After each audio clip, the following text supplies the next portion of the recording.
ठीक है, अब हम पढ़ेंगे कि फैक्टर्स अफेक्टिंग ग्राफ्ट सर्वाइवल, कौन कौन से फैक्टर्स हैं जो कि ग्राफ्ट सर्वाइवल पे अफेक्ट करते हैं। ठीक है ना, देखें ग्राफ्ट जो है it should be placed on a healthy tissue. सबसे पहली बात ये है graft should be placed on a healthy tissue. ऐसा ना हो कि आपका वूंड अभी सही तरीके से हील नहीं हो रहा है, वो गंदा है, उसमें वो इन्फेक्टेड है, उसके ऊपर आप ग्राफ्ट रख लें तो वो डेफिनेटली नाकाम हो जाएगा। ठीक है ना, तो हेल्दी टिश्यू का मतलब ये है कि इन्फेक्शन ना हो जहाँ पे, और जहाँ पे अच्छी वेस्कुलराइजेशन हो, अच्छा वेस्कुलर बेड बना हुआ हो उस जख्म का। ठीक है, तो उस जगह में ग्राफ्ट कामयाब हो सकता है। याद रखें न्यू वेस्कुलर सप्लाई आएगी उस वक्त, अच्छी वेस्कुलर सप्लाई अच्छी आएगी जब पहले से ही वेस्कुलर बेड अच्छा हो उस ग्राफ्ट के ज़ख़म का। ठीक है, यानी कि जहाँ आप ग्राफ्ट लगा रहे हैं वहाँ अच्छी वेस्कुलर सप्लाई हो तो। ठीक है, अच्छा अब देखें कि जो फैक्टर्स, मैं फैक्टर्स को ऐसे लिखता हूँ। ठीक है ना, अब फैक्टर्स को मैं FACTORS फैक्टर्स को मैं ऐसे लिखता हूँ। फ्रैक्चर को मैं ऐसे सिर्फ ये लिखता हूँ, और फीचर को मैं ऐसे लिखता हूँ। ठीक है, जहाँ भी मेरे लेक्चर्स में ये आ जाए तो ये आपने नोट करना है। ठीक है, अब याद रखें सबसे पहले फैक्टर्स अफेक्टिंग जो factors which lead to graft failure कौन कौन से हैं, कि किन फैक्टर्स की वजह से ग्राफ्ट फेल होता है। सबसे पहले loss of contact of graft. ठीक है, loss of contact of graft, देखें ये आपका ज़ख़म है, इस जगह में आपने ये करके ग्राफ्ट लगा लिया है। अगर इस ग्राफ्ट में और इसके बेड में, ज़ख़म के बेड में सही कंटेक्ट नहीं होगा तो वो ग्राफ्ट कैसे कामयाब होगा। इसलिए तो लॉस ऑफ कंटेक्ट हो तो ग्राफ्ट फेल हो जाएगा। अब लॉस ऑफ कंटेक्ट की क्या वजूहत है, या तो टेंशन ज़्यादा हो, आप खुद अंदाज़ा करें, यहाँ पे एक ज़ख़म है, यहाँ पे इसके ऊपर आपने ग्राफ्ट लगाया है, इसको हमने इधर से भी टाइट करके ऊपर ऐसे बिल्कुल टाइट किया हुआ है, तो वो नीचे नहीं लगेगा ना।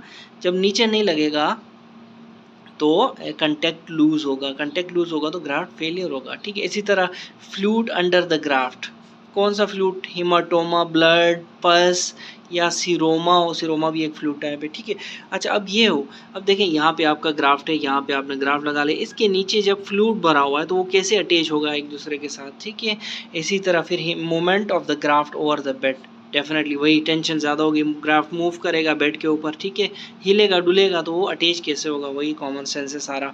इसके अलावा दूसरा जो इम्पोर्टेंट काज है इन्फेक्टेड वूंड, अगर आपका जो बेड है, रिसिपिएंट साइड का बेड है, वो इन्फेक्टेड है, वो ज़ख़म इन्फेक्टेड है, तो उसके ऊपर भी, for example most common cause of graft versus graft जो है इन्फेक्शन क्या है, गैब्स है। ठीक है, पहले भी मैंने बताया, ये MCQ है बहुत इंपॉर्टेंट। ठीक है, गैमा जो है क्या मैं कह रहा हूँ, group A beta haemolytic streptococcus, group A beta haemolytic streptococcus, ये गैमा नहीं है। अच्छा ठीक है, तो ये मोस्ट कॉमन जो bacteria group A beta haemolytic streptococcus, और most common cause of graft failure क्या है, वो है हीमाटोमा।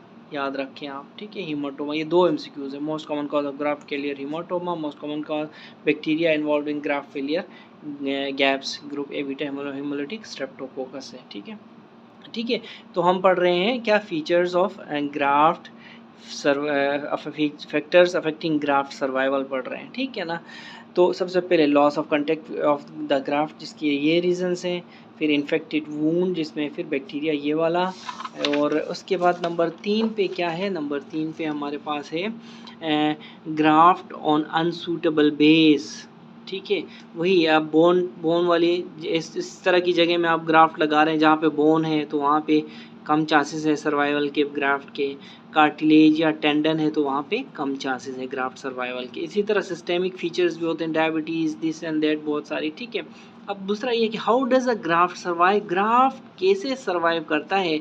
देखें एक बेड है, वूंड का बेड है, यहाँ पे आप कहीं और से स्किन लाके लगा रहे हैं, ऐसे करके जब लगा रहे हैं तो वो सर्वाइव कौन से मैकेनिज्म्स के थ्रू करता है।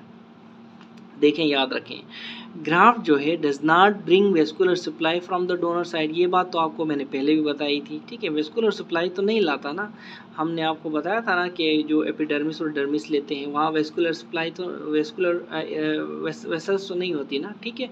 तो ये ग्राफ्ट फिर सर्वाइव कैसे करता है?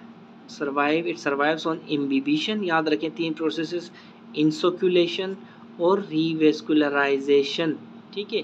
इम्बिबिशन, इंसोक्यूलेशन, रीवेस्कुलराइजेशन, ठीक है। ये 3 चीज़ें हम एक एक करके इन पे पढ़ते हैं, नज़र डालते हैं। देखें इम्बिबिशन, ग्राफ्ट जो होता है ना, graft it should be placed on a well perfused tissue, ठीक है, यानी कि वेल परफ्यूज्ड बेड के ऊपर इसको रखना चाहिए, ठीक है ना। जैसे ही हम ग्राफ्ट को प्लेस करते हैं वेल परफ्यूज टिश्यू के ऊपर, उसके बाद ही फ़ौरन बाद स्टार्ट होती है इसकी प्लाज्मेटिक इम्बिबिशन, यानी कि डिफ्यूजन। इम्बिबिशन आपने बायोलॉजी के स्कूल में बायोलॉजी में पढ़ा होगा। इम्बिबिशन स्वेलिंग के को कहते हैं, इम्बाइब करने को बोलते हैं, ठीक है, स्वेलिंग, ठीक है। जिस तरह सीड की इम्बिबिशन नहीं होती, ठीक है। तो अब ये प्लाज्मेटिक इम्बिबिशन क्या करती है? It allows graft to survive this immediate post graft ischemic period, ठीक है। अब ग्राफ्ट हम उठा के लाए तो हैं, उसके साथ ब्लड सप्लाई तो नहीं होती ना, तो उसको जैसे ही हम बेड पे रखते हैं, इस वूंड के बेड पे इसको यूं रख के सुचर करके बैंडेज करते हैं, तो उसकी इम्बिबिशन स्टार्ट होती है और इमीडिएट इस्कीमिक पीरियड होता है। जब ग्राफ्ट को ब्लड सप्लाई कहीं से भी नहीं मिल रही होती है, उस टाइम ये इम्बिबिशन करके अपने आप को बचाता होता है, ठीक है। अच्छा, उसके बाद फिर आहिस्ता आहिस्ता री establishment of the graft, vascularisation होती है। ग्राफ्ट जो होता है ना, जब इम्बाइब कर जाता है ना, इम्बाइब करके फूल जाता है, तो वो वेट गेन करता है, ऑलमोस्ट 40% उसका वज़न बढ़ता है ग्राफ्ट का as compare to pre graft weight. Graft लगाने से पहले उसका वेट करोगे और बाद में देखोगे इम्बिबिशन पीरियड में, तो उसका 40% से ज़्यादा वज़न बढ़ चुका होता है, ठीक है, ऑलमोस्ट 40%, ठीक है। थर्ड प्रोसेस है इंसोक्यूलेशन। हमने सेकेंड प्रोसेस है इंसोक्यूलेशन। अब हमने क्या कहा था कि जो है how does a graft survive, फिर मेथड्स कौन कौन से हैं? इम्बिबिशन, इंसोक्यूलेशन और रीवेस्कुलराइजेशन। इम्बिबिशन पे हमने नज़र डाली। अब इंसोक्यूलेशन क्या चीज़ है? ये इंसोक्यूलेशन देखते हैं। देखें 48 आवर्स लेटर, जैसे ही 48 घंटे गुजरते हैं, fine vascular network is established in fibrin layer between graft and recipient bed, ठीक है। अब ये बेड है, इसके ऊपर ग्राफ्ट है, इस ग्राफ्ट और बेड के बीच में इंसोक्यूलेशन होती है। इंसोक्यूलेशन का मतलब ये है कि फाइन वेस्कुलर नेटवर्क बनता है, ठीक है। फाइन वेस्कुलर नेटवर्क की इस्टेब्लिशमेंट को इंसोक्यूलेशन कहते हैं, ठीक है। अब देखें ये बेड है, ठीक है, ये बेड में जो कैपिलरी बड्स है ना, कैपिलरी बड्स वो क्या करते हैं? वो ग्रो करते हैं टुवर्ड्स ग्राफ्ट ग्रो करते हैं। और फिर क्या होता है? जब ये ग्रो करते हैं, ये कांटेक्ट में आते हैं ग्राफ्ट के छोटे छोटे जो वेसल्स हैं उनके साथ। ये देखें, ये कांटेक्ट में आते हैं ग्राफ्ट वेसल्स के साथ, और फिर क्या होता है? दोनों के कांटेक्ट से ओपन चैनल्स बन जाते हैं, ठीक है ना। Blood flow is then established and graft becomes pink in inosculation phase, ठीक है। अच्छा, फिर एंड में फिर रीवेस्कुलराइजेशन होती है। देखें 48 आवर्स, इंसर्कुलेशन कब से स्टार्ट होती है? 48 आवर्स से, ठीक है। फिर रीवेस्कुलराइजेशन स्टार्ट होती है। ओपन चैनल्स जो होते हैं वो वेल डेवलप्ड वेसल्स में कन्वर्ट हो जाते हैं और ब्लड सप्लाई परमानेंट हो जाती है, ठीक है।